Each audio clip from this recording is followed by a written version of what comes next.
السلام علیکم ورحمۃ اللہ وبرکاتہ۔ میں اگر آپ لوگوں سے یہ کہوں کہ رمضان کا مہینہ چل رہا ہے لیکن کچھ لوگ ایسے ہیں جن کی دعائیں رمضان کے مہینے میں بھی قبول نہیں ہوتی ہیں تو آپ شاکڈ ہو جاؤ گے کہ ایسے کیسے پاسبل ہے، کیونکہ رمضان کے مہینے میں تو اللہ بہت مہربان ہو جاتا ہے۔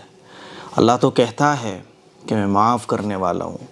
کون ہے جو مجھ سے معافی مانگنا چاہتا ہے؟ کون ہے جو مجھ سے مغفرت کرانا چاہتا ہے؟ اللہ تعالیٰ تو جنت کی سیل لگاتا ہے۔ حدیث میں بھی آتا ہے کہ اللہ تعالیٰ جنتوں کو سجا کر اپنے فرشتوں سے کہتا ہے کہ عنقریب میرے بندے اپنے اوپر سے مشقت کو ہٹا کر ان جنتوں کو حاصل کر لیں گے۔ ایک نیکی کا ثواب 70 گنا بڑھ جاتا ہے، نفل کا ثواب فرض کے برابر اور فرض کا ثواب 70 فرضوں کے برابر۔ پھر کیوں اللہ کسی کو معاف نہیں کرے گا؟ اور وہ کون شخص ہے جس کو اللہ تعالیٰ رمضان کے مہینے میں بھی معاف نہیں کرے گا؟ جی ہاں، کچھ لوگ ایسے ہیں جن کی رمضان کے مہینے میں بھی اللہ دعائیں نہیں سنتا ہے۔ وہ کون لوگ ہیں؟ میرے عزیز بھائیوں، میری بہنوں، جو شخص حرام کھاتا ہے، جس کے پیٹ میں حرام کا لقمہ پڑا ہو، اللہ تعالیٰ اس کی دعاؤں کو نہیں سنتا ہے۔ رسول اللہ صلی اللہ علیہ وسلم کا ارشاد ہے کہ کچھ لوگ ایسے ہیں جو راتوں میں اللہ کے سامنے روتے ہیں، آنسو بہاتے ہیں، اللہ سے دعائیں مانگتے ہیں، لیکن ان کی دعائیں ان کے سر سے اوپر تک نہیں اٹھتی ہیں، ان کی دعائیں قبول نہیں ہوتی، ان کو اللہ تعالیٰ کچھ بھی عطا نہیں فرماتا۔ وہ کون لوگ ہیں؟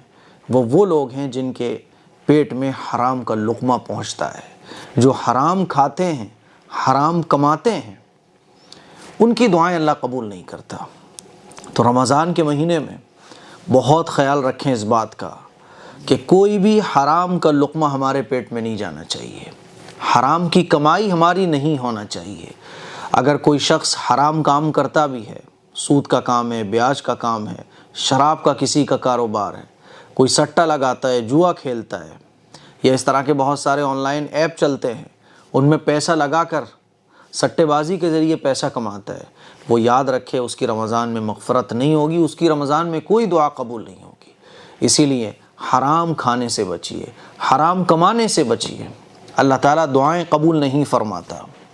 ابھی 2 دن پہلے ہی مجھے پتہ چلا کہ ایک صاحب ہیں، وہ روزہ افطار کرا رہے ہیں۔ صاحب لوگوں نے بتایا کہ ان کی ٹوٹل آمدنی حرام کی ہے اور افطار کرا رہے ہیں، لوگ ان کے افطار بھی کرنے جا رہے ہیں۔ تو ایسے شخصی کو کوئی دعا قبول نہیں ہے، اور ایسی جگہ افطار کرنے سے بچنا بھی چاہیے۔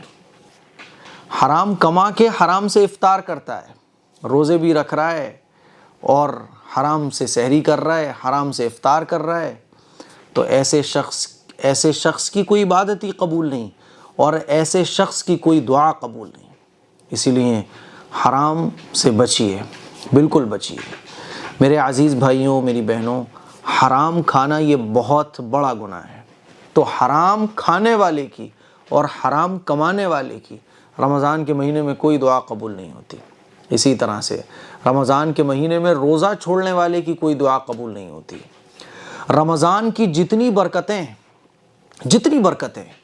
وہ رمضان کے مہینے میں روزہ رکھنے والے کو حاصل ہے۔ روزہ رکھنے والا جو مانگے گا اللہ اس کو دیتا ہے۔ رمضان کی جتنی فضیلتیں ہیں وہ روزہ رکھنے والے کے لیے ہیں، اور جو شخص روزہ نہیں رکھتا پھر وہ کتنی ہی دعائیں مانگتا رہے، اس کی کوئی دعا قبول نہیں ہوتی۔ ہاں، اگر واقعی اس کو کوئی شرعی عذر ہے وہ الگ بات ہے۔ جو شرعی عذر ہے اس میں شریعت نے رخصت دی ہے تو وہ الگ مسئلہ ہے، لیکن کوئی جان بوجھ کے روزہ نہیں رکھ رہا ہے یا شرعی عذر اس کو کچھ بھی نہیں ہے، بس ویسے ہی روزہ چھوڑے بیٹھا ہے، اس کی کوئی دعا قبول نہیں ہوتی۔ میرے عزیز بھائیوں، ایسا نہ ہو کہ حرام کا کوئی لقمہ ہمارے پیٹ میں چلا جائے۔ بہت احتیاط برتنے کی ضرورت ہے کمانے میں، کھانے میں۔ آج کل حرام کے نام بدل کر ہمارے سامنے لے کے آئے جا رہے ہیں کہ اس ایپ میں پیسہ لگاؤ، ڈریم 11، IPL چل رہا ہے تو ڈریم 11۔ ان تمام چیزوں سے بچنے کی ضرورت ہے، کہیں ایسا نہ ہو کہ ہم حرام کا لقمہ کھا کے رمضان میں دعاؤں کی قبولیت سے محروم ہو جائیں۔ ایسا نہ ہو کہ ہماری سحری حرام کی ہو، افطار حرام کا ہو، ہماری کمائی حرام کی ہو، کوئی روزہ اللہ کے یہاں قبول نہیں ہوگا۔ اور جو روزہ چھوڑنے والے ہیں وہ سوچیں ذرا کہ جب اللہ روزہ چھوڑنے والے کی کوئی دعا قبول نہیں کرتا، سوچو ذرا کہ اگر موت آ گئی اس حالت میں تو توبہ بھی قبول نہیں ہوگی۔ بہت خیال کیجئے ان تمام چیزوں سے بچیے اور کوئی بھی کام ایسا مت کیجیے جس میں رمضان میں اللہ ہماری دعاؤں کو قبول ہی نہ کرے، کیونکہ دعا کا قبول ہو جانا یہ بہت امپورٹنٹ ہے۔ اس کلپ کو شیئر کریں، دوسروں تک پہنچائیں۔ السلام علیکم ورحمۃ اللہ وبرکاتہ۔